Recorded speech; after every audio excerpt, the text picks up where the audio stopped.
Botswana grocery retailer Choppies listed on the JSE's main board this morning. To give us more and tell us more about the company moving forward on our home ground is the company's chief executive, Ottapathu, who's in studio with us. Ram, thanks so much for your time. Congratulations on your listing on the main board. Thank you. Thank you. Interesting time to come into the market. Why Yes. have you decided to embark on this listing right now? So, we got a growth plan in Africa, especially moving towards Zambia, Tanzania, and we're looking at options in Kenya as well. And we taking a step based on our expansion plan, not looking at what is currently happening in South Africa. In terms of expansions, I think you've got about 23 stores in South Africa. Are you planning at all to be expanding in South Africa, or is all the money raised from the listing to move north and east into the African continent? We got 35 stores currently operating in South Africa. We got another 12 planned for the year in the Republic of South Africa. Okay. The rest is mainly coming up in Zambia and Tanzania, and a few more in Zimbabwe and Botswana. Before we start talking about outside of the South African borders, which we really want to know about, the South African consumer is definitely under pressure. You've seen our growth rates that came out yesterday. Unemployment is sitting at 11-year highs. We've got electricity constraints. You still are feeling very bullish about this particular market. You still think that you could make it work here? We are not coming to open anywhere and everywhere in South Africa. We have identified towns where we are going to be opening. Okay, in those towns we haven't felt so much of pressure, but I'm not saying that it is going to be insulated. Okay, whatever macroeconomic issues are in South Africa is going to be affecting us as well. But the towns we selected and rolling out are going to be different from slightly better, let me say that.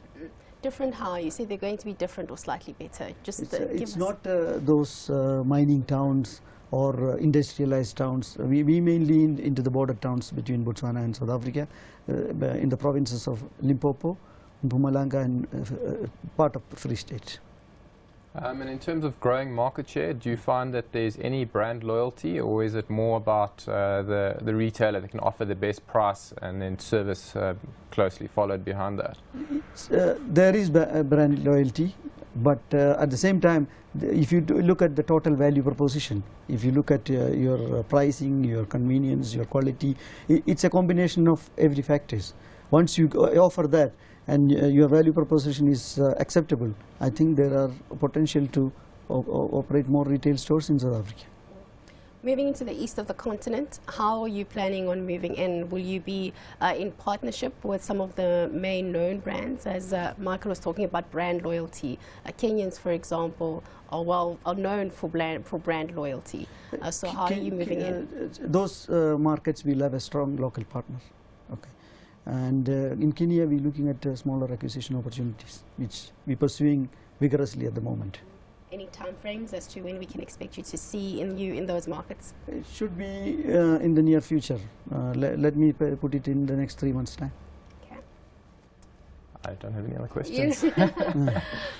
Just talking about other markets that you're in, if you're looking at Zimbabwe, how have you been able to still make it work there with the headlines that we've seen with the economic fundamentals?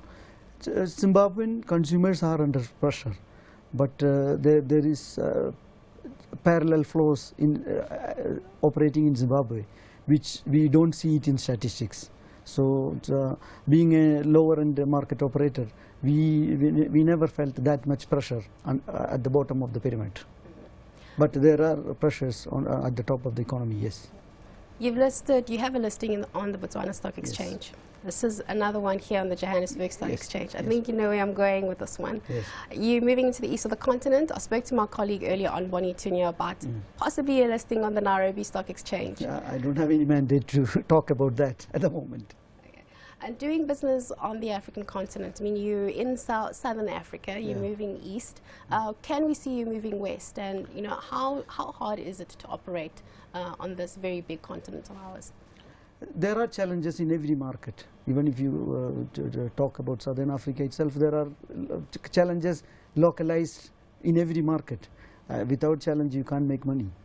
That's for sure.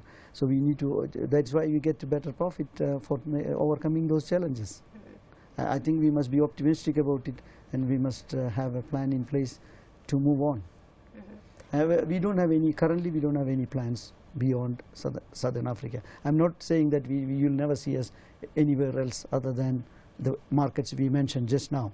But we got a lot of opportunities to capitalize better value for our capital in the markets we're going into. So once that is done, we may look at in different markets as well. What would be the best advice that you'd be able to offer to a company that is looking to expand or going very aggressively on the African continent? One thing that you've learned that you didn't know about, and now you've learned and thought, had I known this? Try maximum to be a local. That is the best advice. Instead of going with a business principle, we're going to impose on a foreign land. It's better you adapt and change your business model to take opportunity at the local circumstances. Adapt. Yes. Ram, thanks so much. Congratulations once again, and we hope to be seeing you soon. And when we talk about those expansion, hopefully our colleague in the east of the continent, Bonnie, will be speaking to you. Thanks so much to Ram Ottapathu. He's the Chief Executive of Choppies.